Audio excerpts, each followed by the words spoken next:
Bienvenue chers spectateurs. Aujourd'hui, nous partons pour l'Indonésie à la découverte d'une tribu fascinante, les nazis.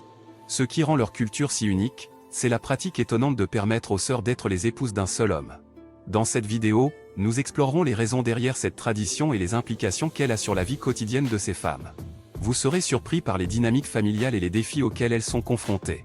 Restez jusqu'à la fin, car nous avons une surprise pour vous. N'oubliez pas de vous abonner à notre chaîne, de liker cette vidéo et de laisser vos commentaires. Allez, commençons cette incroyable aventure dans la tribu des nazis en Indonésie. Dans la tribu des nazis en Indonésie, les sœurs peuvent être les épouses d'un seul homme. C'est une pratique unique et peu connue qui existe dans cette communauté. Les nazis, un groupe ethnique vivant dans la province de Papouasie, ont une structure sociale particulière où le mariage entre un homme et plusieurs sœurs est une norme acceptée. Cette tradition des nazis trouve ses racines dans leurs croyances et coutumes ancestrales. Selon leur folklore, un homme est considéré comme incomplet s'il n'a pas plusieurs sœurs comme épouses. Pour eux, les liens familiaux sont extrêmement importants et le mariage entre un homme et ses sœurs est perçu comme un moyen de renforcer ces liens.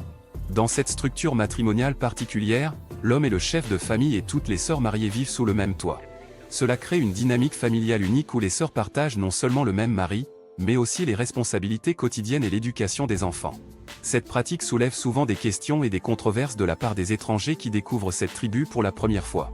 Pourtant, les nazis considèrent cette tradition comme une part intégrante de leur identité culturelle et la préservent avec fierté. Il est intéressant de noter que les femmes dans la tribu des nazis ont un rôle actif dans le processus de mariage. Elles ont le droit de choisir si elles veulent épouser le même homme que leur sœur ou non. Cela montre que, malgré les apparences, elles ont une certaine autonomie dans cette structure matrimoniale particulière. En raison de sa nature unique, cette pratique matrimoniale des nazis a attiré l'attention des anthropologues et des chercheurs du monde entier. Ils sont fascinés par cette dynamique familiale complexe et cherchent à en comprendre les implications sociales, économiques et psychologiques. Il y a encore beaucoup de questions en suspens concernant cette pratique matrimoniale des nazis. Par exemple, comment les conflits entre les épouses sont-ils résolus?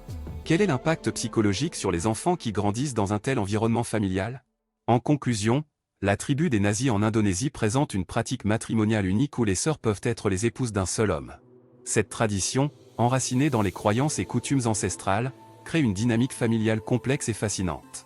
Malgré les controverses et les questions en suspens, les nazis la préservent fièrement en tant qu'élément essentiel de leur identité culturelle.